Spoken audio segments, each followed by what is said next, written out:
আজ 16 সেপ্টেম্বর মঙ্গলবার। ঢাকার আকাশে নেমে আসতে পারে বজ্রবৃষ্টি।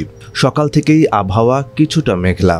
এরপর দুপুর নাগাদ রাজধানীতে বজ্রসহ বৃষ্টির সম্ভাবনা রয়েছে বলে জানিয়েছে আবহাওয়া অধিদপ্তর। সকাল 7টা থেকে দেওয়া পরবর্তী 6 ঘন্টার পূর্বাভাসে বলা হয়েছে, ঢাকার আকাশ আংশিক মেঘলা থেকে অস্থায়ীভাবে মেঘলা থাকতে পারে।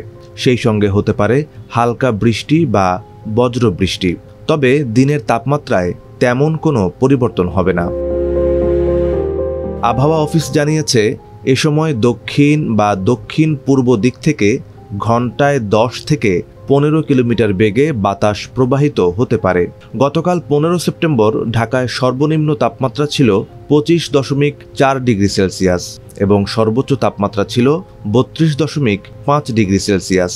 বাতাসের আর্দ্রতার পরিমাণ ছিল 93%, যা গরমের সঙ্গে অস্বস্তিও আরও বাড়িয়েছে। শুধু ঢাকা নয়, দেশের বেশিরভাগ অঞ্চলেও বৃষ্টি হতে পারে আজ।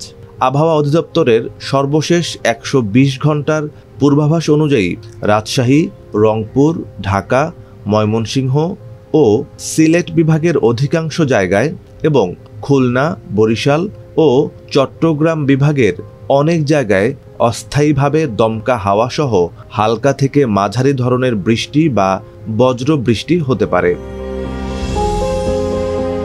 পূর্বাভাসে আরও বলা হয়েছে, দেশের কোথাও কোথাও মাঝারি থেকে ভারী বর্ষণ হতে পারে। তবে দিনের এবং রাতের তাপমাত্রা প্রায় অপরিবর্তিত থাকবে। সেপ্টেম্বরের মাঝামাঝি সময়ে মৌসুমি বায়ুর প্রভাবে এই ধরনের বৃষ্টি স্বাভাবিক। তবে দিনের তাপমাত্রা অপরিবর্তিত থাকায় বৃষ্টির পরও আর্দ্রতার কারণে অস্বস্তি থেকে যাবে বলে ধারণা করা হচ্ছে। আবহাওয়াবিদরা মনে করছেন, আজকের বজ্রবৃষ্টি রাজধানীবাসীর গরম কিছুটা কমালেও সঙ্গে আনতে পারে দুর্ভোগ, বিশেষ করে দুপুর বা বিকেলে অফিস ফেরত মানুষের জন্য। তবে বাসায় বসে অলস সময় কাটানো মানুষটির জন্য স্বপ্নময় পরিবেশ তৈরি করতে পারে আজকের এই আকাশ ভরা বৃষ্টি।